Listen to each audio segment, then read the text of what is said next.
안녕하십니까. 우리 코스 강의를 시작하는데요. 셀젤과 완미당 두 가지입니다. 셀젤, 완미당, 그리고 한국인에게 가장 흔하게 발생하는 위암에 대해서 살펴보고자 합니다. 암이란 무엇인가요? 참으로 우리가 많이 들어온 말이지만 막상 질문을 받고 나면 아는 것이 별로 없다는 것을 깨닫게 됩니다. 인류는 고대부터 암을 알고 있었고 지금까지 엄청난 돈을 쏟아 부으면서 연구하고 있지만 아직도 뚜렷한 완치법, 즉 치료법을 찾지 못하고 있습니다. 그래서 암이라는 진단을 받으면 가슴이 철렁 내려앉게 됩니다. 새로운 암치료법이나 치료제가 개발되었다는 뉴스가 심심찮게 들리지만 여전히 암은 인류가 아직 넘지 못한 영역입니다. 암은 치료하지 않으면 암세포가 점점 늘어나서 주변 조직까지 침범하여 얼마 못 가 목숨을 잃게 됩니다. 치료한다고 해도 치료가 쉽지 않아서 마찬가지 결과에 이르기도 합니다. 여기까지는 일반적인 동서양 의학으로 견주어 봤을 때 목숨까지 잃는 결과가 나타난다는 것입니다. 일반적으로 암수술 5년 생존율을 이용하여 특정 암의 예후를 판단하는 경우가 많습니다. 처음 1차 5년 안에 재발하지 않았어요. 수술한 다음에. 그 다음에 아무 이상이 없었다. 그럼 1차 안심해도 되고, 그 다음에 5년 지나서 10년, 이게 또 그 후로 5년이죠. 그때까지도 재발하지 않으면 안심해도 된다. 이러한 학설이 있습니다. 다행이라면 지난 수십 년간의 노력으로 5년 생존율이 점점 올라가고 있습니다. 2001년에서 2005년에는 53.1%였으나 2014년에서 2018년에는 70.3%로 암치료의 확률이 높아졌습니다. 이것만 해도 의학계에서는 다행으로 보고 있는 것입니다. 그만큼 어려워요. 완치시키는 것이. 첫 번째, 암이란 무엇인가에 대해서 알아봅니다. 사람의 몸은 세포가 모여 이루어져 있습니다. 세포가 모여 특정한 기능을 하는 조직이 되고 이 조직이 모여 장기가 되며 다시 여러 장기가 모여서 순환기, 소화기처럼 하나의 계통이 됩니다. 사람은 세포가 늘어나면서 성장합니다. 세포는 영원하지 않고 많아도 30회 정도 분열하면 더는 분열하지 못하고 도태되어 사라지게 됩니다. 세포 분열 과정에 이상이 생겼을 때, 즉 정상적인 성장 과정이나 손상을 입어서 재생되는 것과 무관하게 비정상적으로 세포가 증식할 때 종양이 생깁니다. 새로운 것이 생겨난다는 뜻으로 이것을 신생물이라고 합니다. 종양은 그 형태에 따라 악성과 양성 두 가지로 나뉩니다. 일반적으로 악성 종양을 암이라고 하며 양성 종양은 혹 또는 종양이라고 부릅니다. 양성 종양일 때는 수술이 쉽고 인체를 공격하는 정도가 약해져서 완치 후 정상을 되찾을 확률이 높습니다.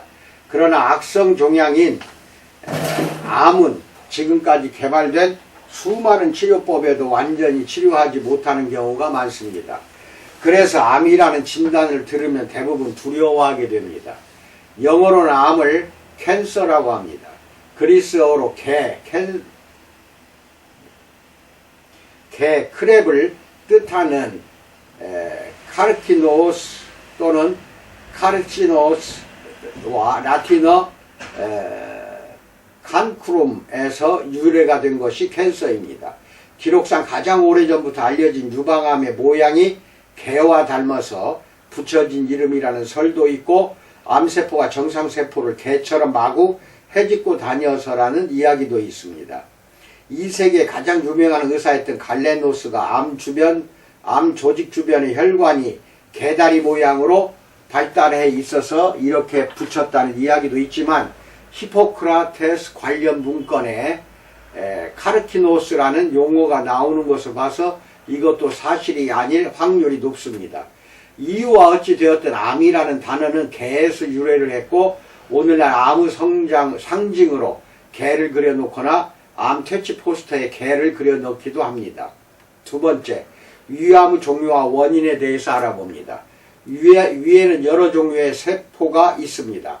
암이란 세포 하나가 필요 이상으로 증식하는 질병이기 때문에 위 속 어떤 세포든 암을 일으킬 수가 있습니다. 세포의 종류가 많기 때문에 이론적으로는 위암의 종류가 아주 많을 수도 있습니다.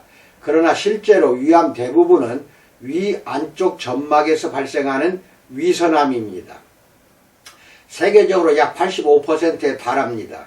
이외에 평활근육종을 비롯한 6종, 다른 암이 위로 전이된 경우 암과 유사한 유암종 등이 있지만 발생 빈도가 낮고 일반적으로 위암이라고 하면 위선암을 가리키고 있습니다. 위선암의 발생 원인은 아직 명확히 밝혀지지 않았지만 인구 집단을 대상으로 역학조사를 벌여 알아낸 위암의 위험인자는 다음과 같습니다. 1. 음식.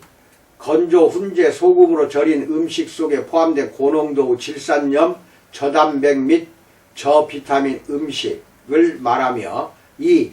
위암 발생과 관련된 질병으로서 만성 위축성 위염, 위수술 경험자, 헬리코박터 파일로리균의 감염, 악성 빈혈, 용종 등이 있는 경우 3.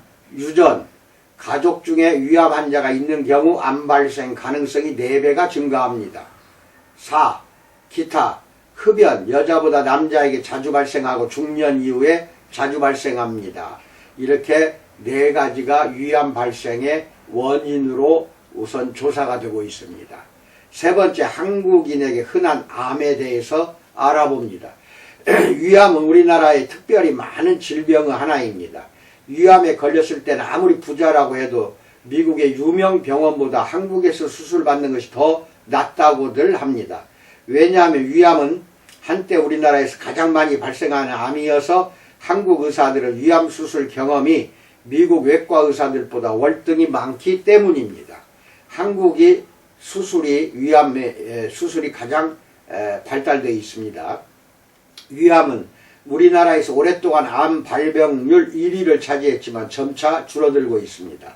여성만 이야기한다면 2002년에 유방암 발병률 1위가 되면서 위암은 2위로 떨어졌고 2018년에는 유방암, 갑상샘암, 대장암에 이어 4위가 되었습니다. 남성은 국가암 등록 통계가 이루어진 후 2018년까지 위암이 줄곧 1위를 차지하고 있고 남녀를 합해도 2018년까지 위암은 우리나라에서 가장 많이 발생하는 암이 되었습니다.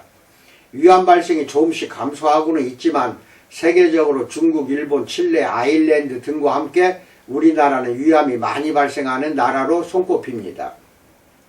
한국인에게 위암이 잘 생기는 이유는 짜고 맵고 탄 음식을 좋아하는 식습관 때문입니다.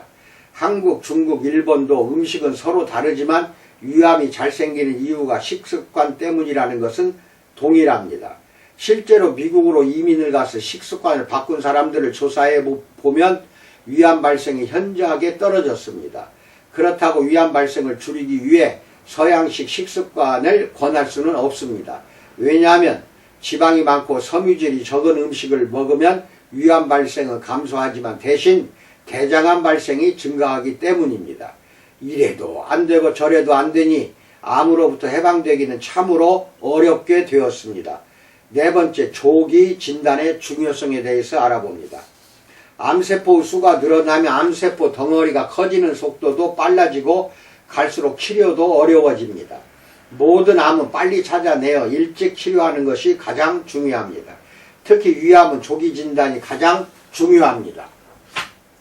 암세포가 점막층에만 있는 조기 위암은 치료 후 5년간 생존할 확률이 거의 100%에 이르지만 1, 2, 3, 4기로 진행될수록 5년 생존율은 약 반으로 줄어듭니다. 그러므로 조기 진단과 치료가 중요할 수밖에 없습니다. 전국민 의료보험을 실시하고 있는 우리나라에서 국민건강보험공단이 매년 정기검진을 해주는 것은 그것이 개인과 국민건강보험공단 모두에게 이익이 되기 때문입니다. 즉 본인은 정상이라고 생각하더라도 정기검진에서 이상을 발견하여 빨리 치료하는 것이 훗날 큰 병으로 발전하여 보험료가 많이 나가는 것보다 이익이라는 것입니다. 이것은 국민건강보험공단뿐만 아니라 개인에게도 이익이 되고 사회에도 이익이 됩니다. 국민건강보험공단의 정기검진에서 40대 이상은 위암검사 대상으로 위내시경이나 상부 위장관 사진 촬영으로 위암검사를 할 수가 있습니다. 위내시경 검사는 작은 카메라를 식도를 거쳐 위까지 넣어 위에 이상이 있는지 없는지를 눈으로 확인하는 방법입니다.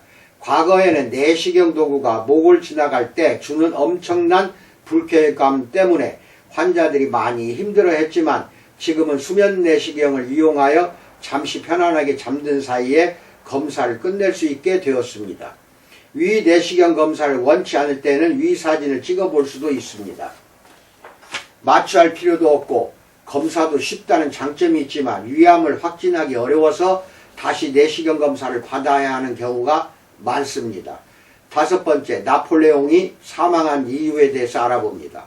오늘날과 같이 교통과 통신이 발전하지 않았던 과거에는 전쟁에서 너무 허약한 상대를 만나 예전보다 빨리 진군했다가 보급로가 끊겨서 고생하는 일이 흔했습니다. 얼마나 걸릴지 모르는 전쟁에 자신이 먹을 음식을 직접 들고 가기 힘들기 때문에 보급로 확보는 아주 중요했습니다. 통조림은 더위에도 음식을 상하지 않게 보존할 수 있다는 점에서 군수 식량 조달에서 획기적인 사건이었습니다. 또한 전쟁에서 전염병은 승패를 가르는 중요한 열쇠였습니다. 러시아 원정에 나섰던 나폴레옹이 퇴각해야만 했던 이유 중 하나도 전염병 때문이었습니다. 1812년 나폴레옹이 모스크바로 쳐들어갔을 때 이가 매개체인 발진 티푸스가 유행하는 바람에 제대로 힘 한번 써보지 못하고 돌아와야만 했던 것입니다. 이 전쟁에서는 패했지만 아이러니하게도 전쟁에서 계속 발생하는 환자들을 치료하기 위해 집단 수용시설을 많이 지었고 이것이 병원 발전에 한몫했다는 평가를 듣고 있습니다. 나폴레옹은 프랑스 혁명 후 왕이 떠난 자리에 황제로 등극하여 한 시대를 풍미했지만 전쟁에 패한 그를 기다린 것은 유배였습니다. 러시아 원정 실패 후 엘바 섬에서 워털루 전투 패배 후 세인트 헬레나 섬에 유배되어 52세를 일기로 세상을 떠났습니다. 그런데 오랫동안 나폴레옹의 죽음에 관한 미확인 소문이 많았습니다. 지금까지도 그의 사망 원인을 두고 새로운 논문이 가끔씩 발표되고는 합니다. 나폴레옹이 사망한 직후 부거미와 이페이는 일부가 폐결핵이라고 주장했지만 위암을 사망 원인으로 결론 내렸습니다. 그러나 정치적 이유로 독살당했다는 소문이 계속 꼬리를 물고 퍼져나갔습니다. 실제로 1955년 나폴레옹의 머리카락에서 비소가 다량으로 축적된 사실이 밝혀졌습니다. 1980년에는 나폴레옹의 침실에서도 비소 함량이 높게 나타났습니다. 즉 나폴레옹의 비소 독살설을 뒷받침할 만한 증거가 나온 것입니다. 그 외에도 아메바성 이질감염, 매독, 의료과실 등이 사망 원인으로 제기되었습니다. 그러나 결론은 위암이었습니다. 비소는 당시에 널리 이용되어서 나폴레옹과 동시대 사람들의 몸에도 비소가 비이상적으로 축적되었다는 사실이 밝혀진 것입니다. 아울러 2005년과 2007년에 위암이 사망 원인이라는 기록과 증거가 발견되면서 의문은 다시 원점으로 돌아갔습니다. 정확한 사망 원인은 알 수 없지만 현재는 위암이 가장 유력한 나폴레옹의 사망 원인이라고 할 수 있습니다. 오늘날이었다면 수술과 항암요법으로 완치됐을 수도 있지만 당시의 의학으로는 진단도 치료도 거의 불가능했을 것입니다. 이상으로 마치고 위암뿐만 아니라 온 전신의 발생 부위가 수도 없이 많습니다. 암 발생 부위는 어디 가서 발생하더라도 뭐 한 가지뿐만 아니라 2가지, 3가지 암이 발생하기도 하고 암세포 전신으로 암세포가 번지는 경우도 있습니다. 참으로 심각합니다. 세상에 태어나 할 일은 꼭 많고 해야만 하는데 할 일도 제대로 하지 못하고 아까운 목숨 일찍 죽는 경우 얼마나 억울합니까?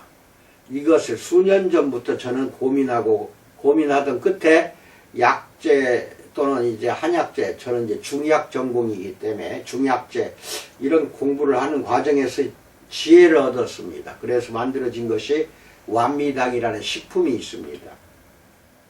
혈액이 오탁화되거나 혈액의 염증 수치가 높은 사람 또는 암으로 인하여 고생이 심한 사람들에게는 성황버섯이나 기타 여러가지 버섯을 포함하여 38가지 식용식물, 38가지 식용식물로 만들어진 완미당을 적극적으로 추천합니다.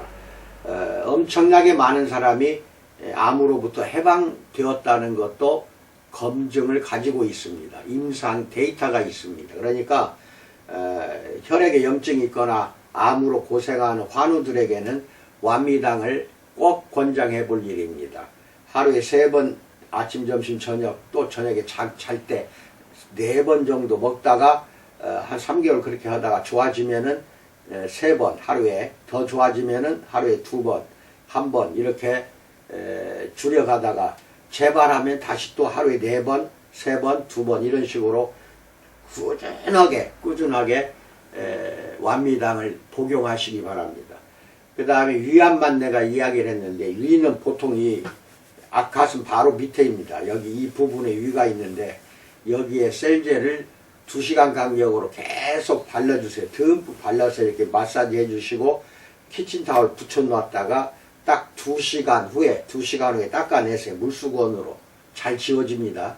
물수건으로 닦아내고 다시 그 자리를 셀제를 발라주세요. 그리고 키친타월 붙이고 2시간, 또 2시간 후에 닦아내고 또 바르고 키친타월 붙여요. 그리고 저녁에는 그렇게 하고 잡니다.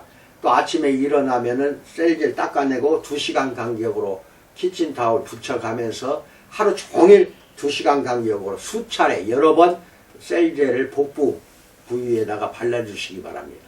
셀제를 바르고 완미당 복용하고 이 2가지를 겸해서 하시기 바랍니다. 갑상선에 암이 있다. 그럼 여기에 셀제를 계속 2시간 간격으로 바르시고 그 다음에 완미당을 계속 복용하시기 바랍니다. 특히 암 환자들은 병원에서 아무것도 먹지 못하게 의사가 강권하기 때문에 완미당이나 셀제 안 하려고 합니다. 그런데 이제 마지막에 가서 의사가 포기했을 때, 당신은 한 3, 4개월밖에 살지 못합니다 하고 포기했을 때 할 수 있는 방법입니다. 완미당하고 셀제는 그렇게 해서 귀한 목숨 건강을 지켜내는 것도 우리 거래처들이 할 일이라고 나는 믿고 있습니다. 잘 기억하십시오. 셀제가 완미당입니다. 여기까지 오늘 말씀드렸습니다.